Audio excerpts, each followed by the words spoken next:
থেকে উঠে আপনার আগে কি করেন? আমি তো আয়নায় আগে নিজের চেহারা দেখি।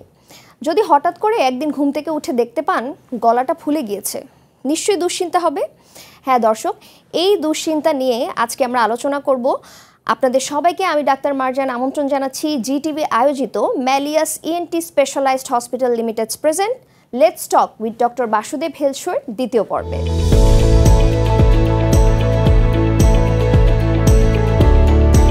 দর্শক, আপনার নাক, কান, গলা, ঘাড়, মাথার যে কোনো সমস্যার সমাধান খুঁজতে থাকুন এই আয়োজনে। কথা বলুন ডক্টর বাসুদেব কুমার সাহাজারের সাথে। চলুন দর্শক, আপনাদেরকে পরিচয় করিয়ে দিয়ে আমাদের গেস্ট এক্সপার্ট সাথে। আমাদের সাথে আছেন নাক, কান, গলা রোগ বিশেষজ্ঞ এবং head neck surgeon doctor Basudeb Kumar Saha. তিনি বর্তমানে কর্মরত আছেন বিভাগীয় প্রধান এবং সিনিয়র কনসালটেন্ট হিসেবে কেন্দ্রীয় পুলিশ হাসপাতাল রাজারবাগের নাক, কান, গলা বিভাগে এবং চিফ কনসালটেন্ট হিসেবে ম্যালিয়াস ইএনটি স্পেশালাইজড হসপিটাল লিমিটেডে। স্যার, আপনাকে অসংখ্য অসংখ্য স্বাগতম আমাদের আজকের আয়োজনে। কেমন আছেন? Thank you so much doctor Marjan, আমাকে আমন্ত্রণ জানানোর জন্য। আমি সত্যি অনেক ভালো আছি। স্যার, আমরাও খুব আনন্দিত আমাদের মাঝে আজকে আপনাকে পেয়ে। দর্শক, এবং আজকে আমাদের সাথে বরাবরের মতন একজন বিশেষ অতিথি আছেন, আপনাদের অত্যন্ত প্রিয় মুখ, দেখলে অসম্ভব খুশি হয়ে যাবেন। দর্শক চলুন আমন্ত্রণ জানাই বিশিষ্ট নাট্য ব্যক্তিত্ব খায়রুল আলম সবুজকে। কেমন আছেন আপনারা? হ্যাঁ সবুজ ভাই, আছি ভালো। আপনি কেমন আছেন? আমি ভালো এবং মন্দ, এই যে কণ্ঠটা বসে গেছে অনেকদিন ধরে ঠিক হচ্ছে না, এটা বুঝতে পারছি না, তাই না? ওইটুকু মন্দ আছি আর কি। আচ্ছা আচ্ছা আচ্ছা। সবুজ ভাই, একদমই দুশ্চিন্তা করবেন না। আজকের আমাদের আয়োজনটাও কিন্তু গলার সমস্যা নিয়ে। আমার মনে হয় অনুষ্ঠান শেষ হতে হতে আপনি আপনার সমস্যার সমাধান পেয়ে যাবেন। তাই নাকি? তোমার জান, আজকে আমরা কি নিয়ে আলোচনা করতে চাই? স্যার, গলার তো অনেক সমস্যায় আছে। খায়রুল ভাই বললো তার কণ্ঠটা বসে গেছে। তুমি কি টপিকস রেখেছো আলোচনা? স্যার, আমার আজকে টপিকসটা গলা নিয়ে। শুরুতেই যেমন আপনাকে বলছিলাম গলা ফোলার বিষয়ে, তো আজকে আমরা কথা বলবো একটি খুবই বার্নিং টপিক নিয়ে, থাইরয়েড ক্যান্সার।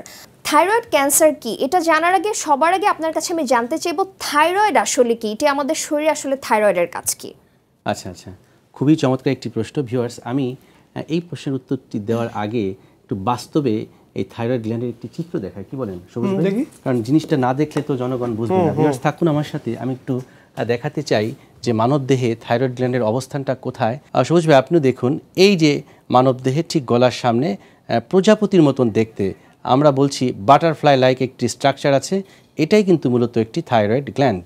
এবং ডক্টর মারজান, তুমি যে প্রশ্নটি করলে এই গ্ল্যান্ডের কাজ কি, এটা কিন্তু আমাদের শরীরে এক ধরনের হরমোন তৈরি করে যেটার নাম আছে থাইরক্সিন।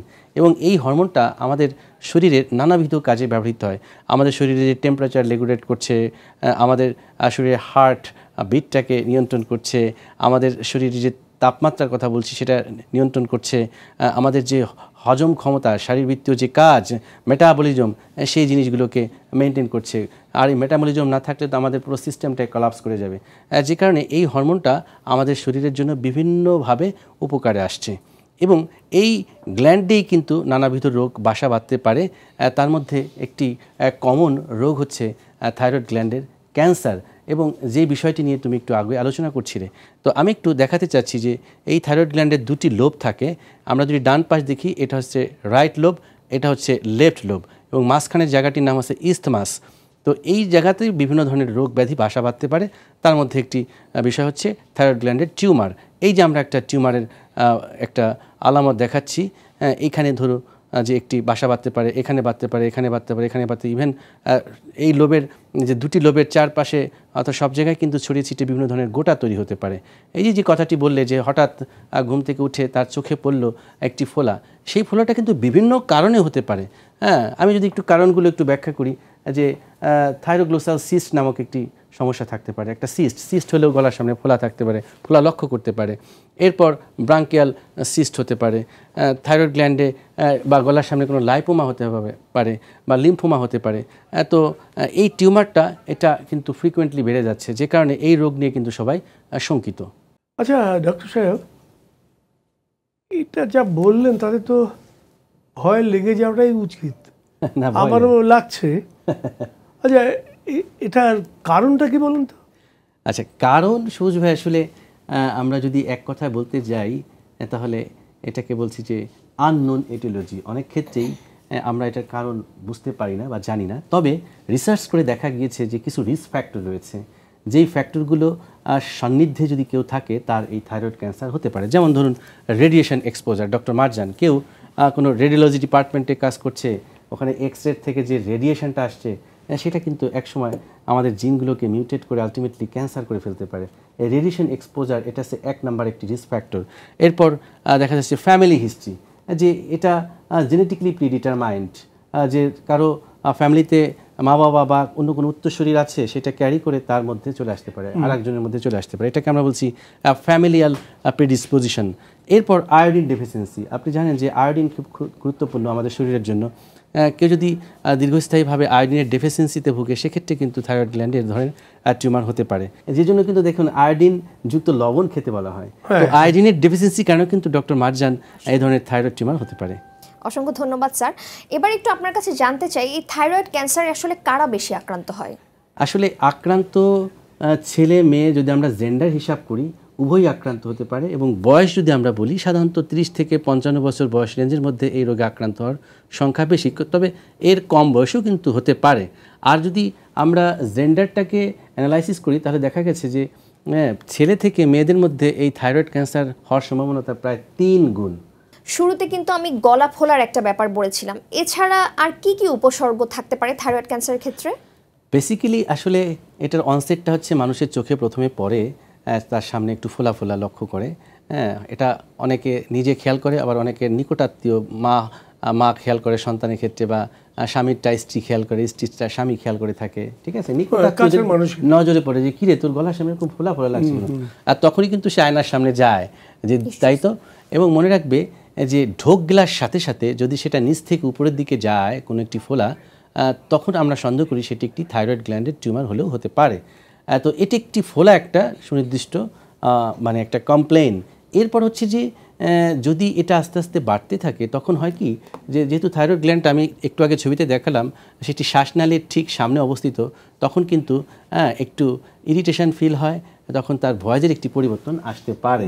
এই ধরনের ক্যান্সারে যখন আক্রান্ত হয়, তখন থাইরয়েড গ্ল্যান্ডের যে ফাংশন বিভিন্নভাবে ক্ষতিগ্রস্ত হতে পারে। থাইরয়েড ক্যান্সার হয়েছে কিনা সেটা আমরা কি করে বুঝবো?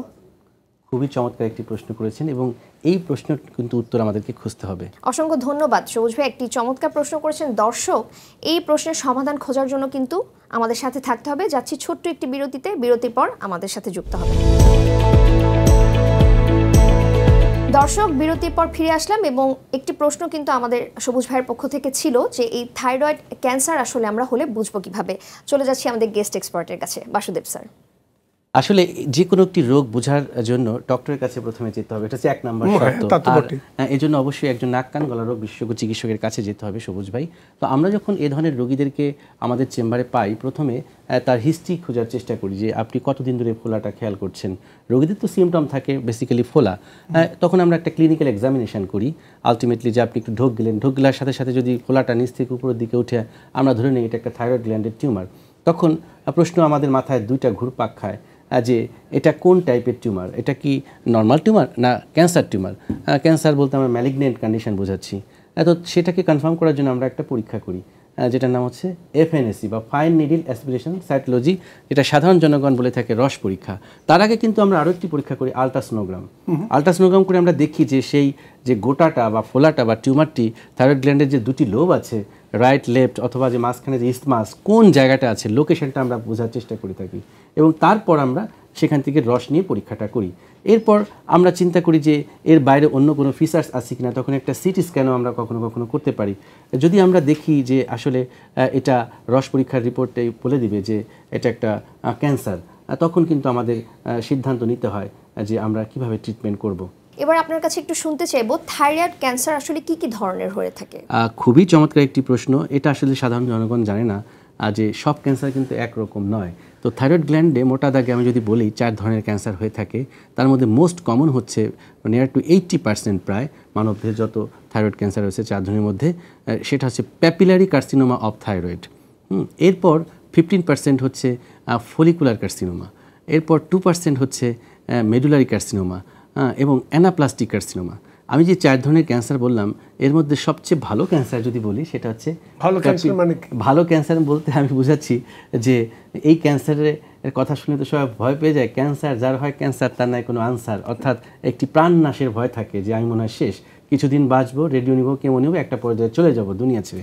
এই ভয়টা প্রিয় দর্শক আপনারা পাবেন না। প্যাপিলারি কার্সিনোমা অফ থাইরয়েডের যদি কেউ আক্রান্ত হয়, ট্রিটমেন্ট করলে আমরা বলতে পারি নিয়ার টু 100% পেশেন্ট ভালো হয়ে যায়। ধরুন হয়ে গেল, আচ্ছা, তাহলে এর থেকে বাঁচার উপায়টা কি?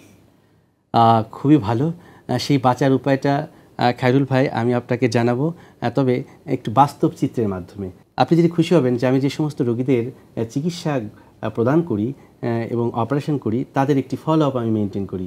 তো আজ থেকে প্রায় 3 বছর আগে ডক্টর মারজান, তোমার কিন্তু মনে আছে, গাজীপুর থেকে আমার চেম্বারে একটি পেশেন্ট এসেছিল যার নাম হচ্ছে শারমিন। তার হাজব্যান্ড একজন পুলিশ কর্মকর্তা। তো তিনি কিন্তু এই রোগেই আক্রান্ত হয়েছিলেন, প্যাপিলারি কার্সিনোমা অফ থাইরয়েড। তো কিভাবে সেই থাইরয়েড ক্যান্সার থেকে শারমিন আক্তার মুক্তি পেলেন সেই গল্পটা তুলে ধরব প্রিয় দর্শক patients follow up in house এই আয়োজনে।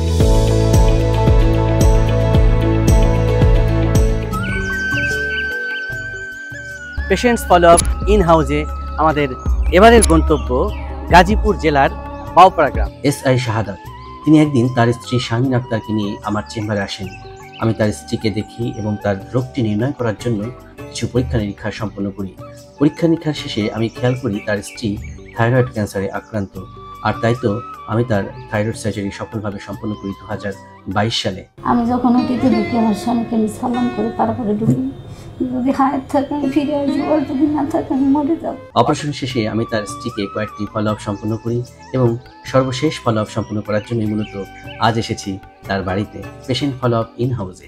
ডাক্তার তার রোগীর বাড়িতে এসে গিফট নিয়ে এসে এই যে আসাটা এত দূর থেকে ঢাকা থেকে গাজীপুর অনেক সৌভাগ্যের ব্যাপার। তো আমার যেহেতু মেইন উদ্দেশ্য আপনাকে ফলো আপ করা, আপনি কি একটু স্মৃতিচারণ করতে পারবেন আসলে কি হয়েছিল আপনার গলার সামনে, বা আপনি কখন এটা প্রথম ডিটেক্ট করতে পারলেন? প্রথম স্যার আমি ঘুরে ঘুম থেকে ওঠার পরে আমি এখানে হাত দেই, আমার একটা ছোট গুটার মতো লাগে, মানে যাকে বলে বিচির মতো লাগে, দানার মতো লাগে। হাত দিলে বোঝা যাইতো, ঢুক গিলে ভিতরে চলে যেত। তখন আমি এটার কিছু মনেই করতাম না যে আমার কোনো সমস্যা নাই। তো হঠাৎ করে এরকম 3-4 মাস বছর এরকম পেরিয়ে গেল। তারপরে স্যার আমার হঠাৎ করে একদিন এরকম পুরা গলাটা ফুলে গেল, সরাসরি চলে গেলাম ঢাকা। ওখানে আমার সম্পূর্ণ টেস্ট আবার পুনরায় করানোর পরে আমার বলে যে ক্যান্সার হয়েছে। যখন আমি এরকম শুনলাম যে আমার স্ত্রী ক্যান্সার আক্রান্ত, তো তখন স্বাভাবিক কারণে আমি একদম ইমোশনাল হয়ে যাই। তো স্যার আপনার কাছে আমি যখন গেলাম, আপনি আমাকে যেভাবে আশ্বাস দিলেন, অপারেশনের কথা যখন আপনি বললেন, আমি ডিসিশন নিয়ে নিলাম যে আপনার কাছ থেকে ইনশাল্লাহ আমি অপারেশনটা করাবো। তখন আপনি বলছেন আমাকে, স্যার মনের জোর দিচ্ছেন যে ক্যান্সারের এখন সমস্যার সমাধান আছে, আল্লাহ যদি চায় আপনি বাঁচবেন, আল্লাহর ইচ্ছায় আমি এখন সম্পূর্ণভাবে সুস্থ। শারমিন আপা এবং তার হাজবেন্ডের সাথে গল্প করতে করতে হঠাৎ করে দেখে ফেললাম একটি ব্যাং অটো। এই ব্যাং অটোতে আমি একটু উঠলাম এবং একটু ফিল নেওয়ার চেষ্টা করলাম। এই দৃশ্যটা দেখে আমার কি যে ভালো লাগছে সেটা আসলে আমি বলে বোঝাতে পারবো না। আমি কিন্তু এটাই চেয়েছিলাম। শারমিন আপাকে আমি বলেছিলাম যে শারমিন আপা আপনি ভয় পাবেন না, আপনি আবার একটি নতুন জীবন ফিরে পাবেন, যে জীবনে থাকবে না কোনো ক্যান্সারের মতন কোনো মহামারী রোগ। এটাকে আমরা একদম আপনার দেহ থেকে আউট করে দিব এবং আপনি পূর্ণ সুস্থ হয়ে যাবেন। এবং আজকে সে পূর্ণ সুস্থ হয়েই কিন্তু এই যে আনন্দ করছে তার স্বামীর পাশে বসে। এটাই তো আমরা চেয়েছিলাম। এমনভাবে সার্জারিটি করেছি যাতে তার স্কিনে কোনো কিছু টের না পাওয়া যায়, যেটাকে অনেকেই বলে কসমেটিক যে সেলাই বা সৌন্দর্য বর্ধন, সেই কাজটি কিন্তু আমরা অত্যন্ত দক্ষতার সাথে করেছি। এবং আপনারা একটু খেয়াল করুন, শারমিন আপার যে গলার সামনেটা আমি দেখাচ্ছি, এখানে দেখে হয়তো বা আপনারা নিজেরা বুঝতে পারবেন না যে তার এখানে এত বড় একটি সার্জারি হয়েছে। এবং ইন ফিউচারে যাতে এটি আর না হয়, এটার জন্য একটি থেরাপির প্রয়োজন হয়, যেটির নাম হচ্ছে রেডিও আয়োডিন অ্যাবলেশন। একটা ক্যাপসুল আপনাকে খাইতে হয়েছিল, তাই না? এবং এর জন্য আসলে পরমাণু চিকিৎসা কেন্দ্র রয়েছে বাংলাদেশে। আমরা সেই পরমাণু চিকিৎসা কেন্দ্র ঢাকা মেডিকেল কলেজে রেফার করি এবং সেখানে থেকে তাকে একটি ক্যাপসুল খাওয়ানো হয় এবং ক্যাপসুল খাওয়ানোর পর time to time follow up করা হয়। সেই ফলো আপে সে আসছে, পাশাপাশি আমার ফলো আপও আছে, আমি টাইম টু টাইম তাকে ফলো আপ করছি। ক্যান্সারের অপারেশনটা এটা স্বপ্নের মতো করে শেষ করলেন, এটা আমার কাছে স্যার এখনও অবিশ্বাসের মতো। এখন আমি স্যার আল্লাহর কাছে লাখ লাখ কোটি শুকরিয়া। দ্বিতীয়ত আপনি স্যার একজন ডাক্তার হিসেবে আমি আপনার জন্য আমি সারা জীবন দোয়া করব। ক্যান্সার শব্দটি শুনলেই কেমন একটা ভয় লাগে। যে কোনোভাবেই হোক এটা মনে হয় যেন এই মানুষটি টাইমটা একেবারে হয়ে গেল, ফিক্সড হয়ে গেল, এরকম মনে হয়। কিন্তু আপনি যেভাবে দেখালেন এবং যেভাবে কাজটা করলেন তাতে ইজ সো ইজি। আমার কিন্তু এখন ভয়টা মানে শুনলে পরে যে আবার এই যে এত ভয় লাগার, এটা লাগবে না। অবশ্যই অবশ্যই। সবুজ ভাই, এই ভয়টা কমানোর জন্যই কিন্তু আমাদের এই আয়োজনটি করা। আপনার মতো কিন্তু দেশের অনেক মানুষই আসলে ক্যান্সার শব্দটা শুনে ভয় পান, যার উদ্দেশ্যে আজকে আমাদের এই আয়োজনটি করা, যাতে আমরা কিছুটা হলেও দর্শকদের মন থেকে ভয়টা দূর করতে পারি। স্যার, এবার আপনার কাছে একটু আমার যেটা জানার, সার্জারি বা অপারেশন এই কথাটা শুনলেই কিন্তু মানুষের মনে একটা ভীতির সঞ্চার হয়। বিশেষ করে যেহেতু গলার সমস্যা, মাথায় আসে যে গলা কি আবার কেটে ফেলবে নাকি। তো সেক্ষেত্রে স্যার, এই সার্জারির পরে কি ধরনের জটিলতা বা সার্জারি করার সময় কি কি ধরনের সমস্যা হতে পারে? এটা আমি মনে করি খুবই চমৎকার একটি প্রশ্ন তুমি করেছো, এবং সাধারণ জনগণের কিন্তু এই জিনিসটা জানার দরকার রয়েছে। সার্জারির কথা শুনলে হয় অনেকে চিন্তা করে যে আমি আর একটা ডাক্তারকে দেখাই, আবার কেউ যার সামর্থ্য আছে সে দেশের বাইরে চলে যাচ্ছে, আমরা কিন্তু এটা খেয়াল করি ভয়। আবার অনেকে ভয়ে চিকিৎসাটাই ছেড়ে দেয় যে ঠিক আছে আল্লাহ যে কদিন বাঁচাবে বাঁচবো, এবং সে তখন ঘরে বসে দিন গুনে। এটাও কিন্তু ঠিক না। তো আমি বলতে চাই যে এখন যুগ পরিবর্তন হয়েছে, মেডিকেল সায়েন্স কিন্তু অ্যাডভান্স টেকনোলজির দিক দিয়ে অনেক এগিয়ে গেছে, এবং বাংলাদেশে কিন্তু এখন অনেক এক্সপার্ট থাইরয়েড সার্জন তৈরি হয়েছে, এবং আমরা বলা যেতে পারে রেগুলার বেসিসে কিন্তু এই ধরনের সার্জারি করছি। ডক্টর মারজান, যে প্রশ্নটা তোমার ছিল যে এই অপারেশনে কোনো জটিলতা রয়েছে কিনা, একটি জটিলতার কথা সাধারণ জনগণ কিন্তু জানে যে অপারেশন করতে যে ভয়েসটা বসে যাবে কিনা, তাই না? এই প্রশ্নটা কেন ঘুরপাক খাচ্ছে সেটা একটু ভিউয়ার্স আমি জানাতে চাই একটি পিকচার মাধ্যমে, যাতে করে আপনারা বুঝতে পারেন। দর্শক চলুন আমরা একটু দেখে আসি। সো ভিউয়ার্স, আপনারা একটু খেয়াল করুন, এই যে আমি এই মুহূর্তে আপনাদেরকে থাইরয়েড গ্ল্যান্ডের অ্যানাটমিটা দেখাচ্ছি, এবং সেখানে দেখতে পাচ্ছেন যে এই থাইরয়েড গ্ল্যান্ডের চারপাশ দিয়ে কত গুরুত্বপূর্ণ কিছু স্ট্রাকচারস রয়েছে। এই লাল যেগুলো দেখতে পাচ্ছেন এগুলো হচ্ছে ধমনী বা রক্তনালী, এবং হলুদ যেগুলো দেখতে পাচ্ছেন এগুলোকে বলা হয় নার্ভ বা স্নায়ু। তো ভয়েস পরিবর্তনের যে বিষয়টি আসে সচরাচর সবুজ ভাই, যে আমার অপারেশন করতে যে আমার ভয়েস চলে যাবে কিনা, এই প্রসঙ্গটা কেন আসছে? কারণ আপনারা খেয়াল করুন যে এই যে থাইরয়েড গ্ল্যান্ডটা, তার ঠিক তলদেশে কিন্তু এই যে একটি হলুদ স্ট্রাকচার দেখতে পাচ্ছি, এটা বোঝানোর জন্য, কিন্তু বাস্তবে কিন্তু হলুদ নয়। আমরা হিউম্যান বডিতে লাইভ যখন দেখি এটা কিন্তু সাদা, এটা বোঝানোর জন্য হলুদ করা হয়েছে। তো এই স্ট্রাকচারটার নাম হচ্ছে রিকারেন্ট ল্যারেঞ্জিয়াল নার্ভ, এবং এই নার্ভটা, এই যে আমরা কথা বলছি, আমাদের যে ভয়েস বক্স, সেই ভয়েস বক্সের মধ্যে দুটি ভোকাল কর্ড রয়েছে, right and left vocal cord. মূলত ভোকাল কর্ডগুলোর মুভমেন্টের মাধ্যমে আমাদের শব্দটা প্রডিউস হচ্ছে, আমরা কথা বলছি, এবং এটা নিয়ন্ত্রণ করছে কিন্তু এই নার্ভটি, যে নার্ভের নাম হচ্ছে রিকারেন্ট ল্যারেঞ্জিয়াল নার্ভ, এই যে হলুদ এই নার্ভটি, এবং এই নার্ভটি কিন্তু আলটিমেটলি থাকে থাইরয়েড গ্ল্যান্ডের ঠিক তলদেশে।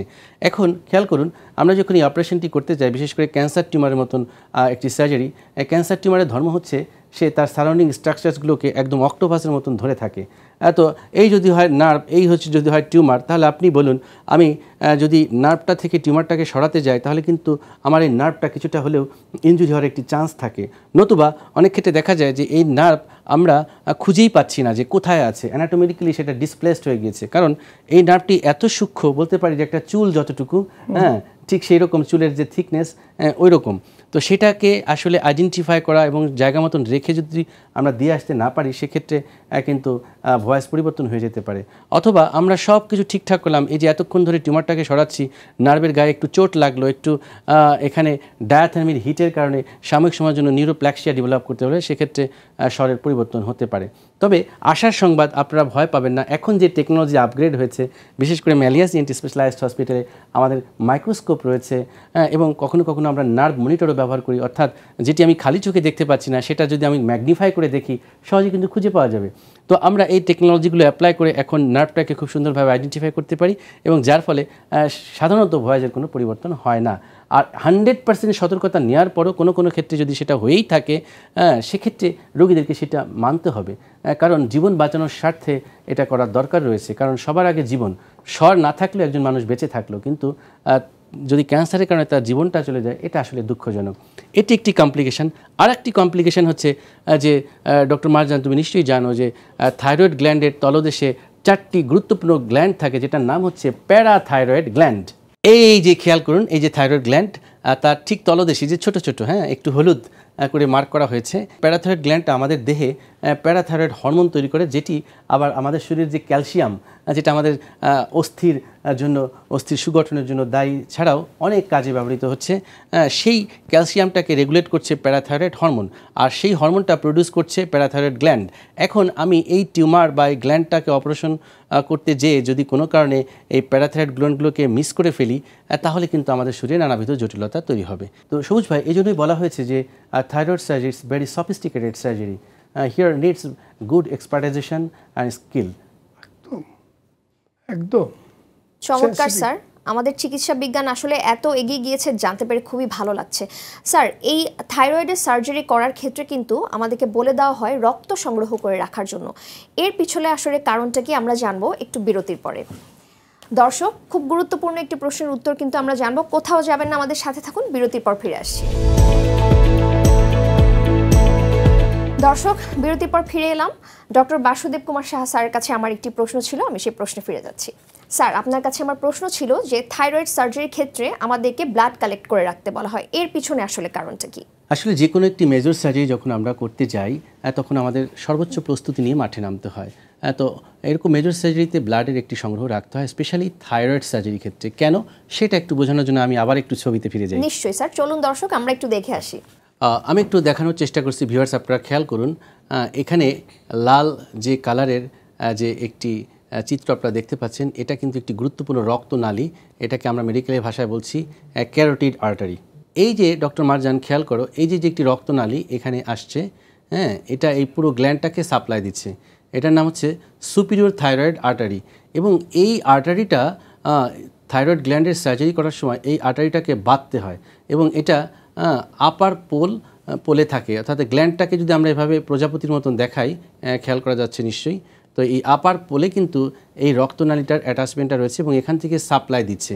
আমরা যখন টিউমারটাকে এই গ্ল্যান্ড সহ রিমুভ করতে যাই, তখন প্রথমে এখানে বাঁধতে হয়। তো এই বাধাটা কিন্তু খুবই সতর্কতার সাথে বাঁধতে হয়। আমরা যে সুচার ম্যাটেরিয়ালগুলো ব্যবহার করে থাকি, কখনো কখনো আমরা 2G ভিক্রিল দিয়ে এটা বাঁধি। তো এটা বাঁধার পর যদি কোনো কারণে এই বাধাটা ছিটকে যায় বা লুজ হয়ে যায়, তখন কিন্তু কল কল কল কল করে রক্তক্ষরণ হতে থাকবে। এবং সেটা যদি আমি মুহূর্তের মধ্যে আবার গ্রিপ করতে না পারি, তাহলে কিন্তু একটা ডিজাস্টার হয়ে যাবে। এবং সেই ডিজাস্টারটাকে মোকাবেলা করার জন্য সবার আগেই হচ্ছে দরকার আমাকে এটাকে দ্রুত বাধা। এবং এই যে মানে খুব ফ্র্যাকশন অফ টাইমের মধ্যে যে একটা ভলিউম লস হয়ে গেল, সেটা তো রিপ্লেসমেন্ট করতে হবে। আর সেই রিপ্লেসমেন্ট রক্তের বিনিময়ে রক্ত আমি যদি না দিই, তাহলে কিন্তু পেশেন্ট হাইপোভলিমিক শকে চলে যাবে এবং তার জীবন নিয়ে কিন্তু তখন টানাটানি।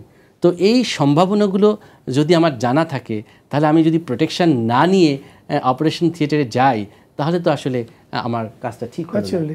যে কারণে কিন্তু আমরা এই ধরনের সার্জারি করার ক্ষেত্রে রক্তের যোগান রাখতে বলি। বিশেষ করে আমরা বলি দুজন ডোনারকে রেডি থাকতে, অ্যাটলিস্ট এক ব্যাগ টেনে রাখবে আর একজনের সাথে ক্রস ম্যাচ করে রাখবে, প্রয়োজন হলে দিবে। তবে আশার সংবাদ যেটা ডক্টর মারজান, আমাদের দেখা যায় যে 100টা সার্জারি করলে 99টার ক্ষেত্রেই কোনো ব্লাডের প্রয়োজনই হয় না। সবুজ ভাই, আপনি জেনে কিন্তু আনন্দিত হবেন, আমাদের আজকের এই আয়োজনের নিবেদক Malleus ENT specialised hospital limited, এবং ম্যালিয়াসের পক্ষ থেকে আপনার জন্য রয়েছে একটি গোল্ড মেম্বারশিপ কার্ড, এবং এই কার্ডের মাধ্যমে আপনি এবং আপনার পরিবার সারা বছর ফ্রি কনসালটেন্সি নিতে পারবেন। দর্শক, ম্যালিয়াস ইএনটি স্পেশালাইজড হসপিটাল লিমিটেডের পক্ষ থেকে গোল্ড মেম্বারশিপ হেলথ কার্ডটি আমাদের বিশেষ অতিথিকে হস্তান্তর করার জন্য আমাদের মধ্যে আছেন উক্ত হাসপাতালের ম্যানেজিং ডিরেক্টর অদিতি মজুমদার এবং চেয়ারম্যান সুদেব কুমার সাহা। স্যার, আপনাকে অসংখ্য ধন্যবাদ আপনার মূল্যবান সময় আমাদেরকে দেওয়ার জন্য। আমাদের দর্শকদের উদ্দেশ্যে আপনি বিদায় বেলায় কি বার্তা দিতে চান? আমি এটাই বলতে চাই যে সচেতন হতে হবে। আসুন আমরা সচেতন হই। এই থাইরয়েড গ্ল্যান্ডের টিউমার নিয়ে আপনারা কখনোই ঘরে বসে থাকবে না। আপনার নিকটস্থ একজন নাক কান গলা রোগ বিশেষজ্ঞ চিকিৎসকের পরামর্শ গ্রহণ করবেন। আমি বিশ্বাস করি সঠিক সময়ে যদি আপনার রোগটি নির্ণয় হয় এবং চিকিৎসা যদি আমরা সঠিক সময়ে করতে পারি, তাহলে আপনি সত্যি নিরাপদে থাকবেন। আসুন আমরা সচেতন হই, কারণ সচেতনতায় পারে আমাদেরকে মুক্তি দিতে। দর্শক, খায়রুল আলম সবুজ ভাইয়ের কণ্ঠে কবিতা শুনতে শুনতে আজকে বিদায় নিব। ততদিন পর্যন্ত আপনারা ভালো থাকবেন, সুস্থ থাকবেন। দেখা হবে আগামী পর্বে। আবার চাতক আকাশের গায়ে ঘুরিয়া ঘুরিয়া নাচিয়া বেড়ায়, আবার মেঘের কোনায় বজ্র আলো, আবার বাজিবে মেঘডম্বরু, শিহরি উঠিবে তৃণলতা তরু, এসেছে আশার কবিতা প্রদীপ জালো। তৃষিত নগর নদী খাল বিল, আকাশে আকাশে অনিকেত চিল, সারা দেশখানা জ্বরে জ্বর উঠছে দহে। গাছের পাতারা ঝরে গেছে সব, ছায়া সরে গেছে গেছে কলরব, বিরান ভীষণ হয়েছে স্বদেশ কিসের মোহে।